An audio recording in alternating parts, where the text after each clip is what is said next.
तो बेतहाशा ताकत के साथ जिम्मेदारी भी आती है और इस बात का आभास बीजेपी को होगा। और इस जिम्मेदारी का, इस ताकत की नुमाइंदगी कौन करेगा, यानी कि कौन होगा उत्तर प्रदेश का मुख्यमंत्री, ये बहुत बड़ा सवाल है। क्योंकि इतना अथाह जो जनाधार मिला है, उसके बाद आपको एक ऐसा चेहरा चाहिए होगा यूपी में जो कि इसकी नुमाइंदगी कर सके, इसकी अहमियत को समझ सके।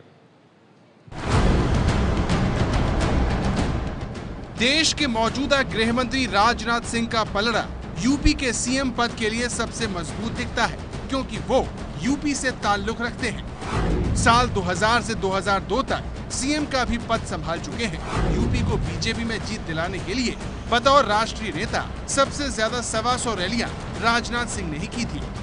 लेकिन राजनाथ सिंह को क्या दोबारा यूपी भेजना पसंद करेंगे पीएम मोदी?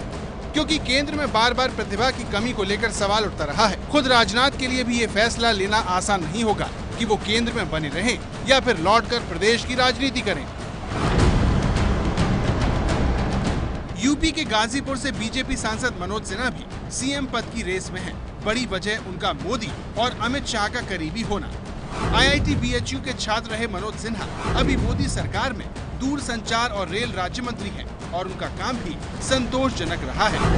भूमिहार जाति के मनोज सिन्हा यूपी की प्रभावी जाति में नहीं गिने जाते हैं, इसलिए उनका दावा भी मजबूत समझा जा रहा है। मुख्यमंत्री पद की रेस में गोरखपुर से बीजेपी सांसद योगी आदित्यनाथ का नाम भी दमदार माना जा रहा है। आदित्यनाथ हिंदुत्व का मुखर चेहरा माने जाते हैं। फायर ब्रांड छवि होने की वजह से पश्चिमी यूपी से पूर्वांचल तक उनकी जबरदस्त पैठ है।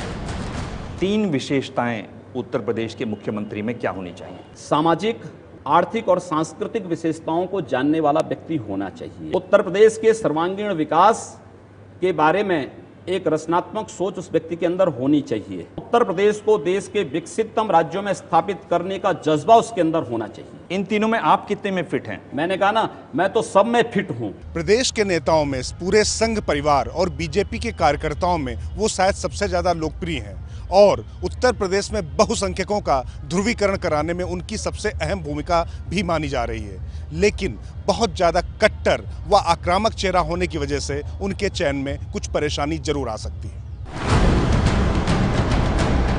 बीजेपी के यूपी अध्यक्ष केशव प्रसाद मौर्य ने गैर यादव पिछड़ी जातियों को पार्टी के साथ खड़ा करने में बड़ी भूमिका निभाई है। फूलपुर से बीजेपी सांसद केशव युवा हैं और मेहनती भी, इसीलिए केंद्रीय नेतृत्व उन्हें पसंद करता है। लेकिन अतीत की जिंदगी के कुछ दागदार पन्ने उनकी राह में रोड़े अटका सकते हैं। यूपी के सीएम पद की रेस में एक और नाम है बीजेपी के श्रीकांत शर्मा का।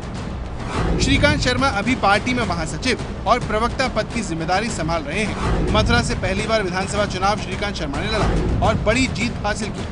श्रीकांत शर्मा अमित शाह के बेहद करीबी हैं। कहा तो यहाँ तक जाता है कि अमित शाह के पास जाने का रास्ता श्रीकांत शर्मा के पास से ही खुलता है।